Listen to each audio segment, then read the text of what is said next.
No, we'll do this one out. We just want to give them a chance because there's people on the whole system. Call this work session to order at 7 o'clock on Tuesday, May the 1st. Roll call, please. Councilman Bochamp? Here. Councilman Brand? Councilman Dubois? Councilman Gendron? Here. Councilman Gillette? Here. Councilman Morrow? Here. President Ward? Here. There has been a request made that we open the floor to comments by some of those who are in attendance. Just for the record, we will be voting to go into closed session to discuss the potential litigation, so rather than wait until we go through that process and come out and begin the special meeting, without any objection from members of the council, we will open the floor in an orderly process for those of you who would like to add your comments to this matter, so that you can, won't have to wait until after this work session is over. It's going to be in closed session. So, with that, if I could just see a show of hands of anybody who would like to make a comment this evening before we begin this work. Is there anybody else? Okay, sir. You just stand up and identify yourself and let us hear what you have to add. State Representative Jim McLaughlin, Cumberland Central Falls. I'm here tonight on behalf, I'd like to commend Leo Fontaine on his position on the monument. Council, I ask you to stand tall for all the veterans in the armed services, past veterans, and those who have laid down their lives in defense of this country, especially the 4 people, men in Woonsocket, 3 brothers, World War II, okay, 1 World War I. To basically move that monument is a disgrace. These people are pinheads, and they can go to hell as far as I'm concerned.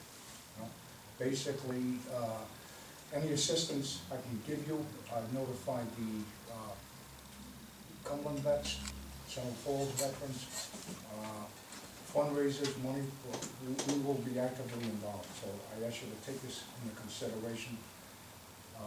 This is a memorial, a testament for people who laid down their lives. And if we can't stand tall in Woonsocket, where does it end? Okay. Go to the beachheads of Normandy. There's thousands of crosses. But with that said, I ask you to please stand tall on this monument. Support the mayor. Thank you. Thank you. Again, last chance before we go into closed session. Please, sir, just identify yourself. My name is Ernie Warbeck. I'm a lifelong city resident.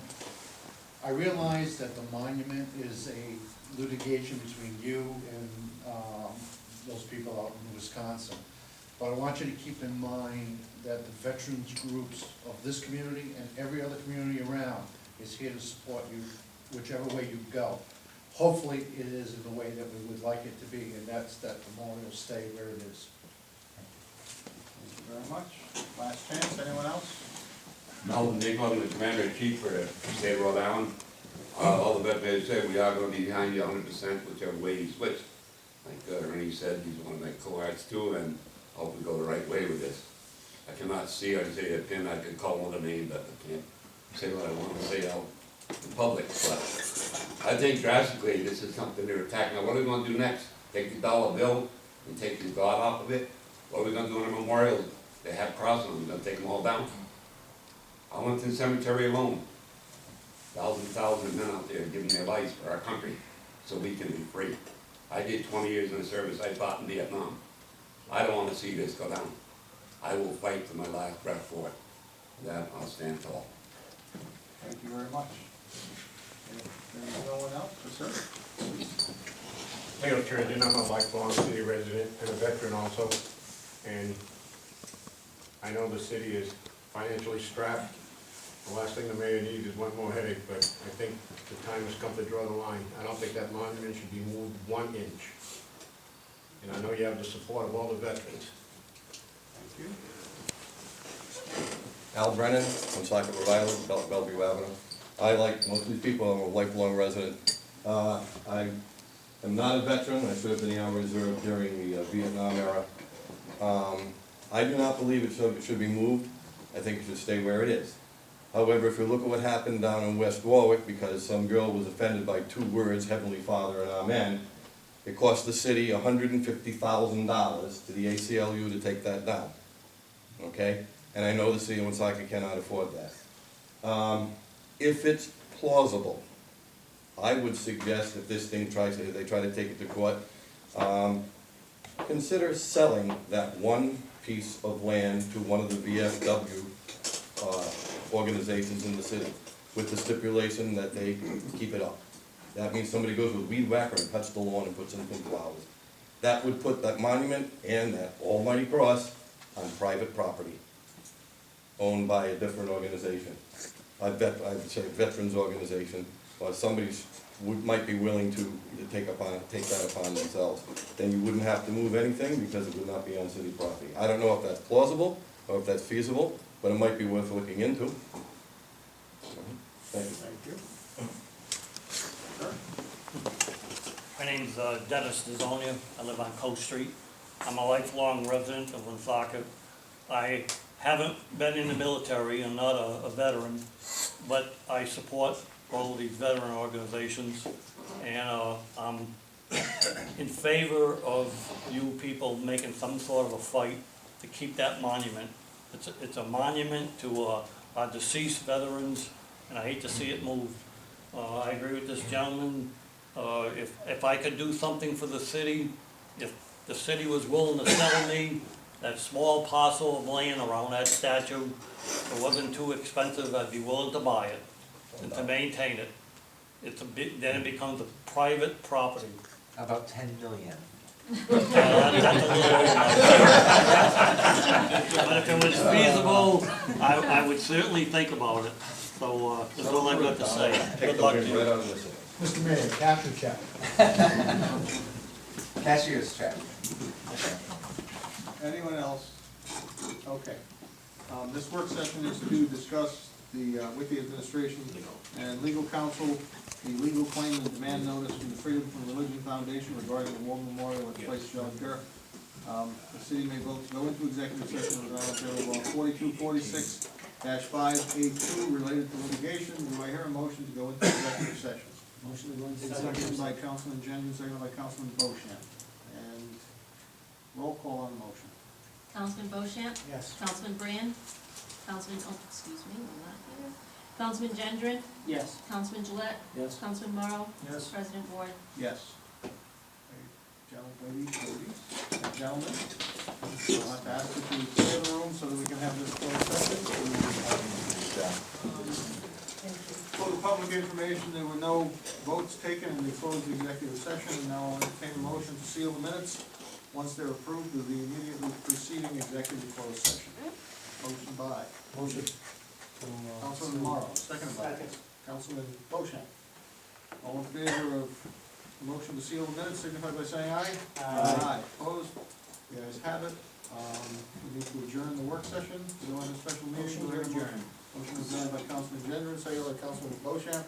All in favor of adjourning to go into special meeting, signify by saying aye. Aye. Aye. Opposed? The ayes have it. The work session is adjourned. We now begin the special meeting. We'll start with a roll call again. Councilman Beauchamp? Present. Councilman Brand? Here. Councilman Dubois? Councilman Gendron? Here. Councilman Gillette? Here. Councilman Morrow? Yeah. President Ward? Here.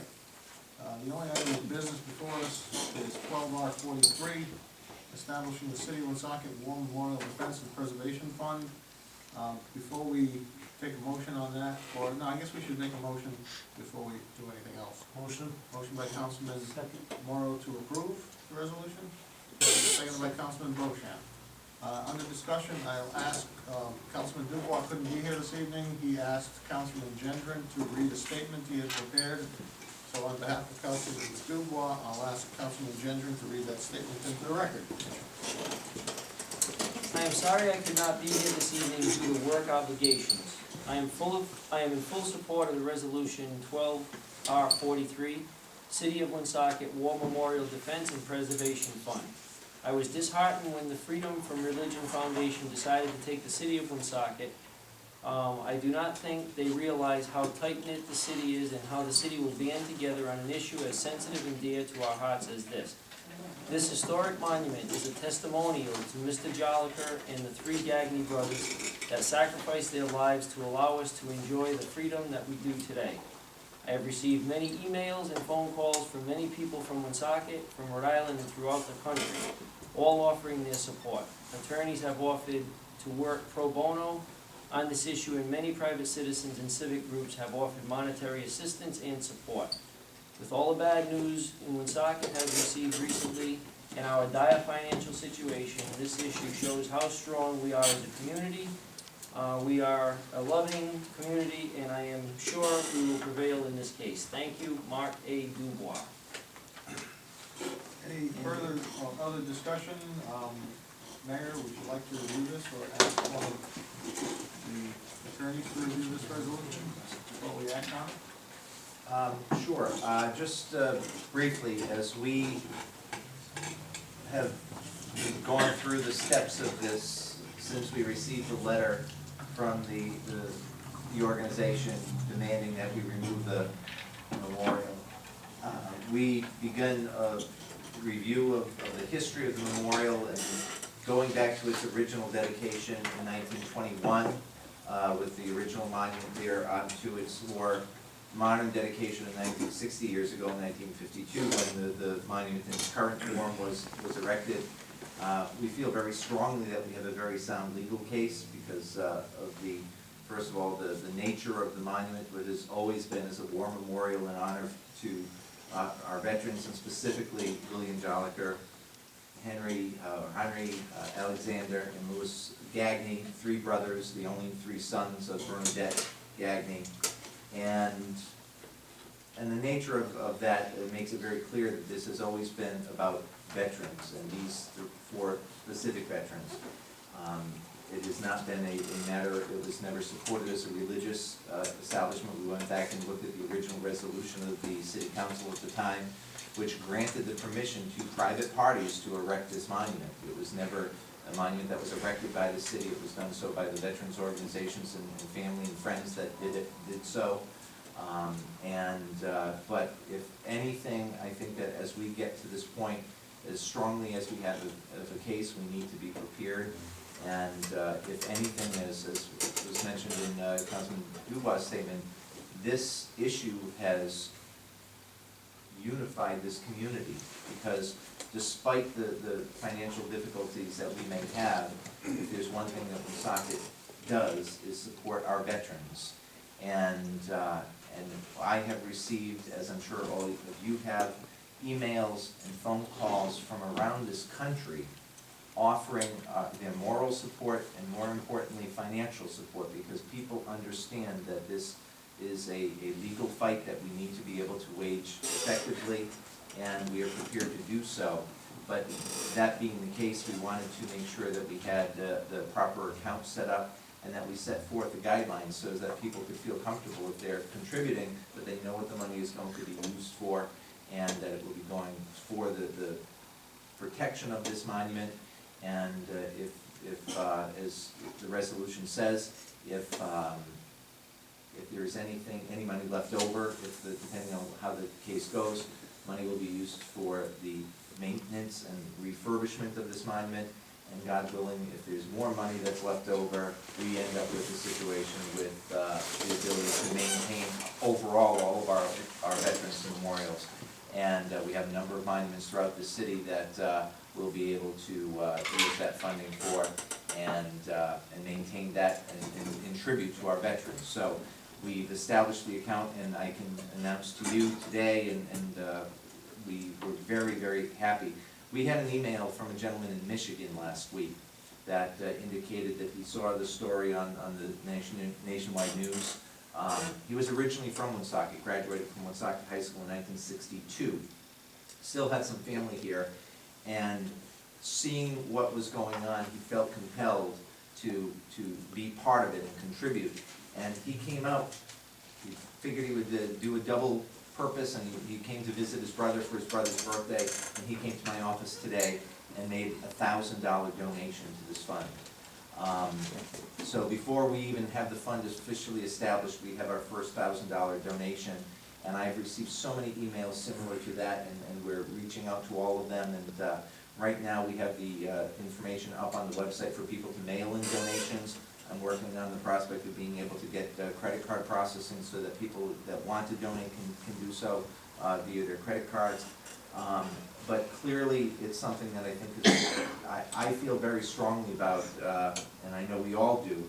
But as I've done this research, going all the way back and reading the stories about William Jollicer, who was 28 years old when he went off to World War I. He was single, lived on Golan Avenue, actually a house away from where my mother was born, and he never made it back. He was one of the soldiers, Woonsocket soldiers were very welcomed at that point in the war, because as they were fighting through the regions of France, the boys from Woonsocket could speak the language, and they were very valuable to the soldiers there, and they became part of the prime forces of those offenses. And unfortunately, William Jollicer lost his life and is buried in the Woonsocket Cemetery in France. And that's primarily, I think, what when we talk about the cross that's part of this war memorial, is a tribute, is a replica basically of the cross that sits above his grave, thousands of miles away. And this is the only area that is, the only grave that his family has on U.S. soil that they can come to. When you get to the more modern, 60 years ago when the city came back together to honor the Dagny brothers that all gave their lives, I gained such a much more personal insight into this, and learning about their mother. She was honored after 1942. She lost her husband. He died suddenly in 1942. Her son came home from the service. He was in Newfoundland at the time. Came home for the funeral and stayed with his mother for a few weeks. On his way back, when he made it back to Newfoundland, his ship was sunk by a German U-boat, torpedo. He lost his life. Not long after that, his brother was, he was part of a thin line of U.S. infantrymen storming ashore on Lake Island in the Pacific, and they were met by a withering hail of Japanese fire, and one of those who fell was Alexander. He was 30 years old. So now, despite the loss of her husband and 2 sons, death was to strike Miss Dagny again in 1949. Sergeant Henry Dagny, 38, her firstborn and last remaining son, died while serving in Guam. So you have a Gold Star mother with not 1, not 2, but 3 gold stars. And what's more touching on this whole thing, Mrs. Dagny continued to serve in the veterans groups for the rest of her life. She lived to be 96 years old. She died in 1980. And to think that we would take down this monument is unconscionable when you think of what this woman paid in sacrifice with her sons. So we can say that this is about veterans in general, and it certainly is, but I've certainly gained much more personal insight into this, and I feel that we owe it as a community to support our veterans and to support the Jollicer family and to support Mrs. Dagny, who paid so much for our freedoms that we all sit here and act under today. So, that being the case, with great resolve, I stand here ready to defend the integrity of this monument, and we are looking for the support of this country and the support of our community to be able to fight this fight, and this fund will be set up to accept donations. We have we have the rally that is being planned tomorrow. It's not so much a city-organized event. General Centracchio came to us and asked if he could organize this. He's picking up a permit tomorrow before the event, and we have worked with our police and fire chief to make sure we have state police coming in to assist in keeping order and making sure that everybody's comfortable and safe. We did bring in some porta-johns to make sure that everything was, Everybody's comfortable. make sure everybody's comfortable and safe. We've got some volunteers that are gonna be there as well, helping to keep traffic moving and keep directing people from parking, arresting everybody to park over at the middle school or over at the Davison Street side where, near the bike path. We're gonna have some reserved, limited spots near the fire station for disabled and handicapped veterans. I believe if some of the firefighters have volunteered, they'll actually be doing a Pass the Boot campaign during the rally to be able to raise money for this. At the same point, we have local businesses that have stepped forward. Captain Lumber is selling replicas of the monument that they are selling, that they will donate the proceeds, profits from, to this fund. Mr. Fagnan, who's been speaking at some council meetings recently, owns a sportswear and silkscreen company. He will be making up T-shirts that he said he will be selling and donating the proceeds to this fund. So this is what Woonsocket is all about. And I just can't say how heartened I am by the support that I've seen poured out for this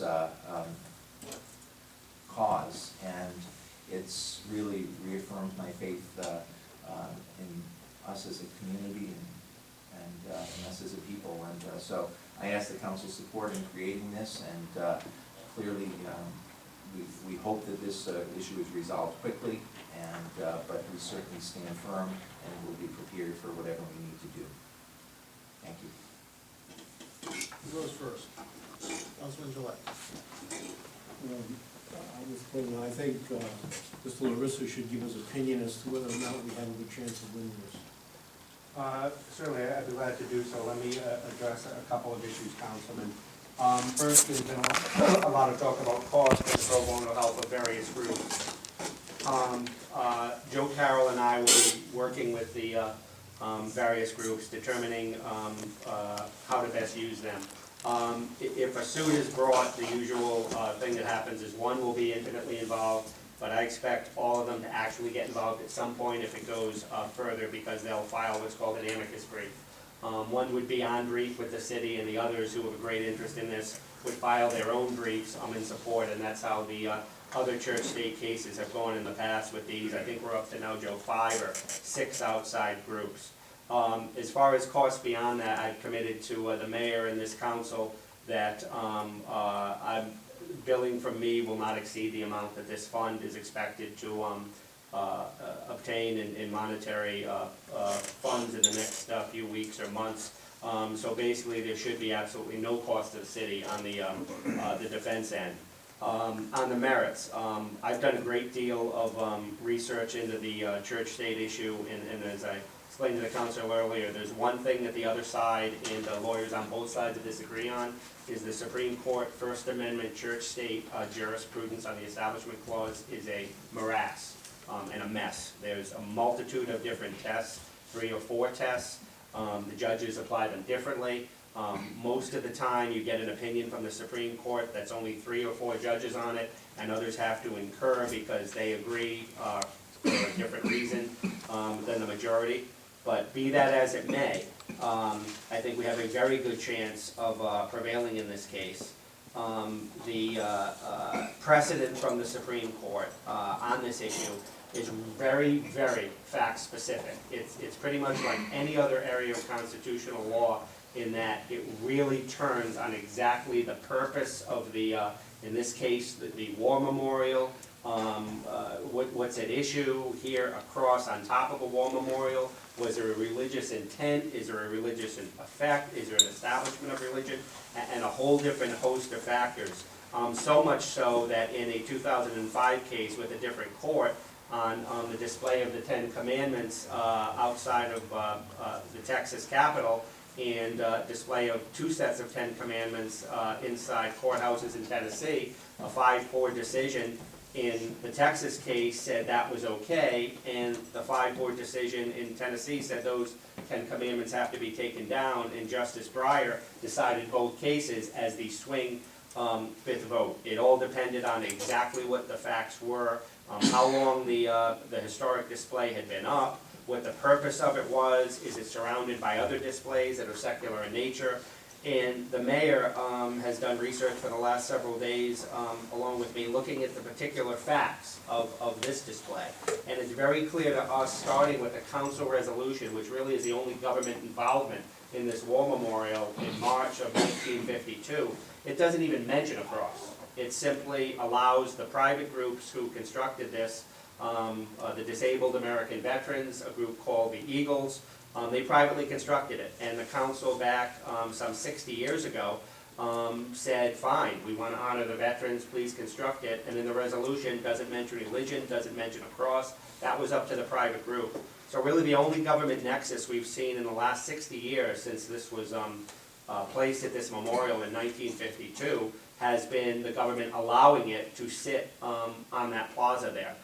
No religious services, really no connection to religion other than private entities and sometimes government entities, Memorial Day events possibly held there, Victory Day events, private citizens. One of the Jollicer brothers put up a wreath on the memorial for 30 straight years, it was reported in the paper. But what's really happening here is we have a historic city war memorial honoring the veterans of Woonsocket and the veterans across the nation in not just World War I, but also World War II. And probably the most prescient of all the Supreme Court cases involving this, where you get a direction of where they would go if this ever got to the Supreme Court, Justice Kennedy now is really the swing vote. And in a recent case involving a war memorial and a cross, he said the following, and I can't put it better than him, and with what that cross is doing on our war memorial. Justice Kennedy said, but a Latin cross is not merely a reaffirmation of Christian beliefs. It is a symbol often used to honor and respect those whose heroic acts, noble contributions, and patient striving help secure an honored place in history for this nation and its people. Thus, a single Latin cross can evoke far more than religion. It evokes thousands of small crosses in foreign fields marking the graves of Americans who fell in battles, battles whose tragedies are compounded if the fallen are forgotten. That, in a nutshell, in that case, really explains what the war memorial in this case is doing in Woonsocket. So I think we have a high likelihood of success. And there's a case pending at the Supreme Court where the Ninth Circuit, not relevant to us out west, actually struck down a cross at a war memorial, and the losing party on that is asking the Supreme Court to review it. And if the Supreme Court does review it, I think that makes our chances of success even higher. And I'm expecting them to make a decision on that in June, and I'm expecting them to grant cert, which is what it's called, and review it. Before I go any further, before I forget, the mayor's research in mine today, which was pretty exhaustive, indicated that what happened at this plaza was that on November 13th, 1921, where Marshal Foch was here, the Supreme Commander of World War I, what was really dedicated was Jollicer Place. They dedicated that island, as they did about 10, as the mayor pointed out, around the city. And then it was 1952, when Jollicer Place, which remained, actually finally got the monument built that sits here today. So it's actually 60 years old, that war memorial. So if we could offer a friendly amendment in the second whereas clause where it says, whereas the war memorial was originally dedicated, just to add the words, whereas the war memorial place was originally dedicated, just adding the word place there. And then 2 sentences beyond that, where it says, or 2 lines I should say, and later rededicated on May 30, 1952, I would suggest we amend that by saying, and later rededicated with the present war memorial on May 30th, 1952. And that would make it consistent with the known factual history that we know today. I'll make the motion for those amendments. Motion by Councilman Jones, second by Councilman Bochamp. Any discussion on that amendment? Hearing none, all those in favor signify by saying aye. Aye. Opposed? Amendment is approved. Anything else? I'll continue on, are you all done? The mayor just made an important point.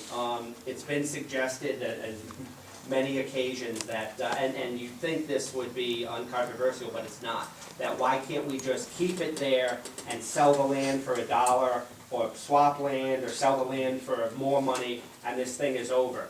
Well, not so fast.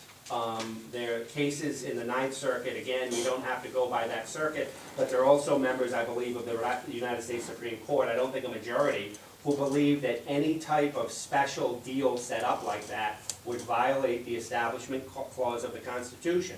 And you say, well, how can that be? It only applies to government property. If the government gets rid of the property and it's now private, why isn't that war memorial just like it's somebody put one up in somebody's yard? Doesn't that solve the problem? Well, the problem that the judges have with that, some of them, is you have to look at how the government gets to where it is now, owning the land, to getting it into private hands. And the way it does it is not to put it out to competitive bid, a conforming lot, and giving it to the highest bidder. What happened in another case, and presumably what would happen is that the municipality would want to protect it. It would be a special, really small piece. It would go for $1, and it would be conditioned on protecting and preserving the war memorial forever. And some justices believe that that's a violation of the Establishment Clause, the process by which the government is actually endorsing religion and endorsing the cross by using governmental power to ensure that it stays forever, albeit on private property, but that process of getting it in private hands, some justices believe is a backdoor around the Constitution and violates the Establishment Clause and could prohibit municipal officials from taking that type of action. Now, do I think that's right?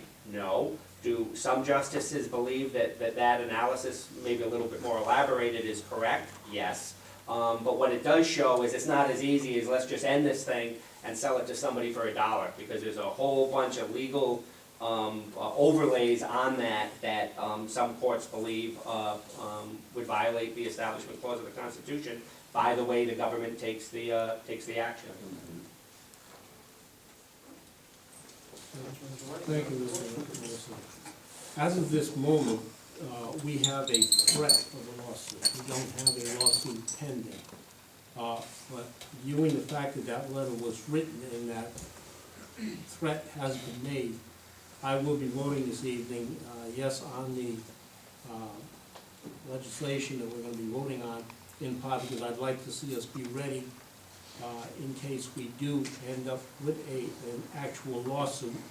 And in the event that we don't, if all the evidence proves to be not worth their coming after once they realize what's going on, or that once they get the whole truth, at least we can be ready, and then we can go on from there. I will be supporting the legislation tonight. Next. Anybody? Councilman Jollicer. I just want to echo something that the mayor said when he said this city historically comes together for its veterans. I think that it's evident by some of the outcrying that I've heard that it's not only the city that comes together for its veterans, it's the state in this country, and it's I know I've been overwhelmed by people from across the country offering their assistance to honor and to continue to honor these veterans and the service that they provided. And I think that to see what we're doing tonight is just a small part of ensuring that that's going to go forward, and not only to defend its location, but to restore that monument and bring it back to what it was originally when it was installed, and the glory that it deserves for those men that it honors and all of the veterans of the United States. So I obviously will be supporting this as well, and I think it's the start of what needs to be done. Thank you very much. Just quickly, as the mayor stated and Attorney Larissa, with our fiscal problems we have in the city of Woonsocket, this has created and galvanized the city, everybody, to fight for something that we all believe in. And that positive step that we're all taking as far as determining that this war memorial is a part of the city of Woonsocket, it's a part of those families that gave up so much more than we have, I think is tremendous. And it goes to the resolve of the people in the city of Woonsocket for what, when they come together in a positive way to make sure that history stays there. So please come out tomorrow for the 4:30 ceremony, and we appreciate it. Thank you. I will be in support of this resolution. I just wanted to say that I was coming here tonight with an open mind, and after hearing all the discussion,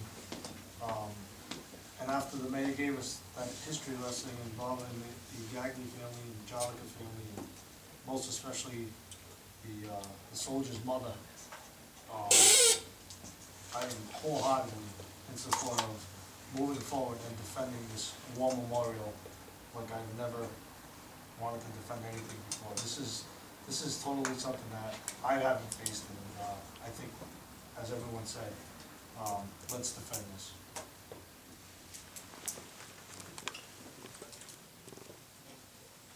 When this all started, I made a statement on the air that turned into something that it wasn't, in saying that I could not support using tax dollars to defend this, because we don't have those tax dollars to use. Now that we've come to this point, I'd have to say that, first off, we're not defending a cross, we're defending the memorial to fallen soldiers, and by its design, it happens to include a cross, which is appropriate. But I think what's even more important is that whether we have the money or not, I don't think it's appropriate to use city tax dollars to defend it. I think it's more appropriate because it was a private construction of a memorial to fallen soldiers, where the city accommodated these veterans and their families with a place to honor these people, that we accommodate the people who want to now support the continuation of that memorial through this fund, and allow private money to do exactly what private money did back when it was constructed. So I absolutely support this, and I hope that this organization, in being handed this message of why this memorial exists and how it came into being, will recognize that they are fighting a losing battle, and will simply back away and allow us to put that memorial back to the condition it should be in, and help us keep it that way. And people who have shown the support across the country, I'd say thank you, and we hope to use the money wisely to put this issue behind us successfully. But thank you to everybody who's jumped in to express their support, and thank you to everybody who will continue to support this, as I will. And it's time to move on and get ready for whatever comes next. Have a roll call. Mr. President, I have one question. I think the general public would like to know. As far as the letter that you received, Mayor, how are you going to go about telling them to go pound sand? That basically, the attorneys are going to be compiling that and sending a response back appropriately. We just can't send a one-word letter that says nuts. Second Amendment. That was in the forest. No, we'll be drafting a response for that. And I just, if I could, I'd like to, first of all, just thank, again, the gentleman that came in today. His name was Dennis Nassau, from Michigan. He was a lieutenant colonel in the Air Force, and his two sons and his daughter-in-law are both in the military as well. And I think it speaks volumes to him coming forward so quickly. But I'd also like to thank Lorraine Quarry for her efforts. She kind of stumbled into this just as an effort. She was driving around taking pictures of our monuments and saw this monument and began asking how to go about raising some money to fix it, and she became part of something that I think she didn't realize how big it would become. So I thank her, and I wanna thank Mr. Poole for his taking vigil outside of this monument in tribute to all of his fellow veterans, and these are the sorts of people that this community is made of, and I stand with them, and we'll continue to defend this, and I thank members of this council and all those that support us. I'd like to ask if, when that letter is done and you send it, I'd like a copy, I'd like the council to have a copy. Oh, absolutely. Okay? And I guess my last words would be that the fact is, the way this is playing out, it's not the city of Woonsocket defending this, it's the people of the United States defending this, really. And that's what I say makes it most appropriate, is because it's for the right purpose, for the right reason, and somebody is attaching a meaning to something that's never been there, and should never have been challenged if they had done their homework. But the good side of this is, Lorraine, your efforts to get a memorial recognized so that it can be repaired will certainly be taken care of. Among all the other things we'll do, I assure you, coming out of this, that monument will be upgraded and made to look shiny and new again when this is through. So thank you for that. With that, just for the record, could we do a roll call, please? Councilman Bochamp? Yes. Councilman Brand? Yes. Councilman Gendron? Yes. Councilman Gillette? Yes. Councilman Morrow? Yes. President Ward? Yes, with acknowledgement of Councilman Dubois' support. Is there no other business? Do I hear a motion to adjourn? Motion to adjourn. Second, adjourned by Councilman Gendron, second by Councilman Morrow and Bochamp. All in favor, signify by saying aye. Aye. Opposed, the ayes have it. We are adjourned at 8:37.